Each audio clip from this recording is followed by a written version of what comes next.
사랑하는 성도 여러분, 성경 묵상 시간입니다. 오늘은 여호수아 1장에서 3장을 읽으며 기도문으로 시편 74편을 함께 읽게 됩니다. 여호수아 전체의 내용은 함께 올리게 되는 영상을 참조하시면 많은 도움이 될 것입니다. 여호수아의 내용을 살펴보면 1장에서는 후계자로 선택된 여호수아에 관한 내용이, 2장에서는 정탐꾼을 대접하는 기생 라합에 관한 내용이, 3장에서는 요단강을 건너가는 이스라엘에 관한 내용이 나옵니다.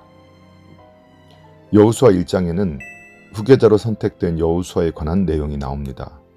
모세의 뒤를 이어 지도자로 선택받은 여호수아는 강하고 담대하라는 하나님의 말씀에 힘을 얻고 용기를 내어 이스라엘 백성들에게 요단강 건널 준비를 하게 하였습니다. 사실 가나안 땅을 눈앞에 두고 모세의 사망 소식을 전해들은 이스라엘 백성들 뿐만 아니라 이 어렵고 중요한 순간에 지도자로 임명받은 여호수아의 마음에도 두려움과 떨림이 있을 만하였습니다. 그러나 이때 하나님은 여호수아를 격려하시면서 반드시 그를 도와서 가나안 정복 사업을 완수하시겠다고 말씀하셨습니다. 이와 같이 하나님의 백성들도 세상을 살다 보면 암담하고 절망적인 순간을 만날 때가 있겠지만 하나님께서는 반드시 그의 백성들을 도와서 어려움에서 벗어나게 하시며 끝내는 영화로운 당신의 나라에 들어가게 하십니다. 그러므로 성도들은 어려움을 만나더라도 절망하지 말고 하나님을 의지하여 담대한 마음을 가져야 합니다. 여호수아 2장에서는 정탐꾼을 대접하는 기생 라합에 대한 내용이 나옵니다.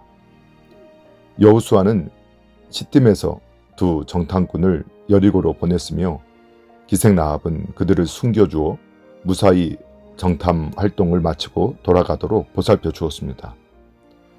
한편 라합은 비록 가나안 사람으로 기생의 신분이었지만 여호와 하나님을 믿는 신앙으로 정탐꾼들을 숨겨주었기 때문에 여리고성이 함락될 때 그녀와 그녀의 가족이 함께 구원을 받게 되었습니다. 뿐만 아니라 라합은 나중에 예수 그리스도의 족보에 기록되는 영광을 누리게 되었습니다. 이처럼 아무리 무능하고 가치 없는 자라도 하나님을 믿으면 구원을 얻고 예수 그리스도와 더불어 영광에 참여하는 자가 되는 것입니다.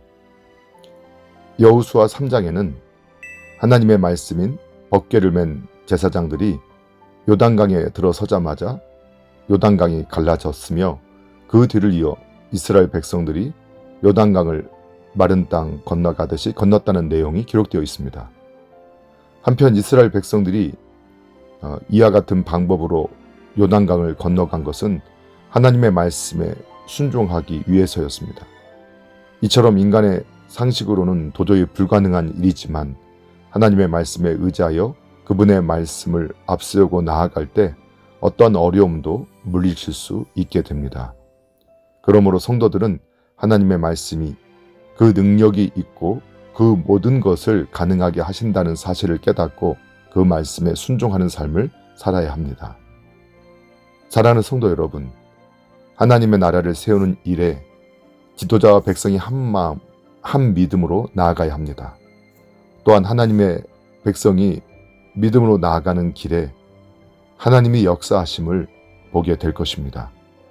오늘 우리의 왕이신 예수님 말씀을 따라 하나님의 하나님 되심을 나타내는 복된 믿음의 삶이 되기를 예수님의 이름으로 축복합니다. 할렐루야.